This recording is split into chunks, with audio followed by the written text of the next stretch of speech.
Let's talk to Jim Muller, though, because on the front pages this morning, 2 days after the tragic murder of Charlie Kirk over in Utah, they've got a picture of who they believe is the killer, a man who had some ammo which carried a pro-trans message, we're told, and a man who not only was able to fire one shot accurately enough to kill Charlie Kirk, hit him in the neck, he was able to get off the roof that he fired it from about 260 feet away, and disappear. And he's still, at the moment, at large. Jim Muller is the Professor Emeritus of Political Science at the University of Alaska. Jim, very good morning to you. Good morning. Good to speak to you. Thank you for joining us. I'm surprised, in a way, I don't know if you are, that the gunman is still at large, because they now have an image of him, they now have a picture of him. I'm hopeful that they'll apprehend him shortly. They seem to be fairly confident that they'll be able to catch him before too much longer. They're proceeding very methodically, apparently. Yeah, I'm sure. And obviously it's a shocking event, a shocking story. But for those people, perhaps like yourself, who work in higher education and work on campuses, I'm told it's something that's been kind of a long time coming, if you like.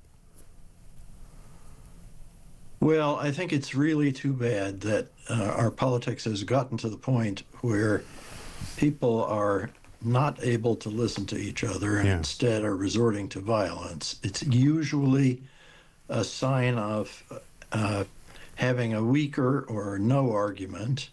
And Charlie Kirk has been extremely successful for a number of years at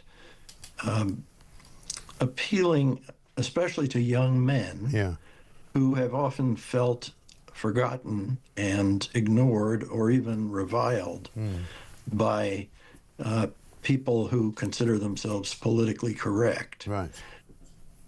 And that is a problem, I think, internationally. That's the case in this country as well, in a way, that young men feel somehow disenfranchised from the society in which they live, particularly young white men who feel as though, they're kind of at the bottom of every list of social mobility.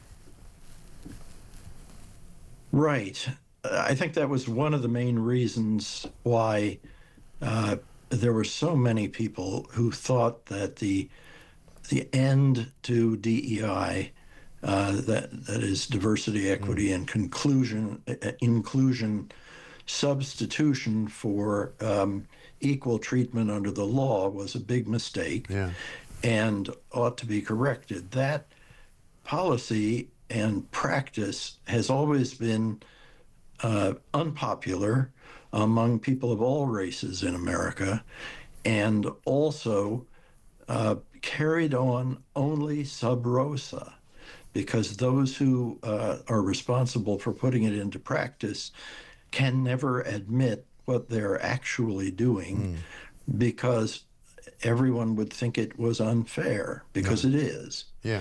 And this was certainly one of the reasons that President Trump was elected last November. No question. And a lot of people have said to me since the event itself, Jim, that it might be a bit of a seminal moment, it might be a watershed moment, it might be time for people to sit up and go, okay, enough now, let's sort this problem out. Do you think that's where we are, or do you think it might get worse?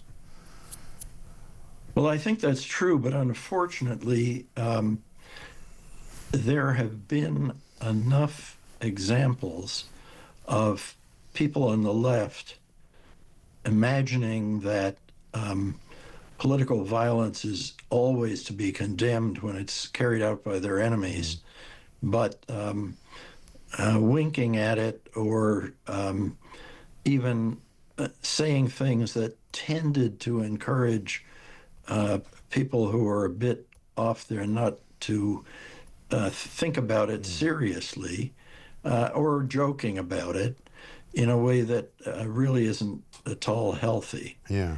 And that has been increasingly a problem. Yeah. No question at all. Listen, Jim, I really appreciate your time. Thank you very much indeed. We've got to run. Jim Muller, Professor Emeritus of Political Science at the University of Alaska.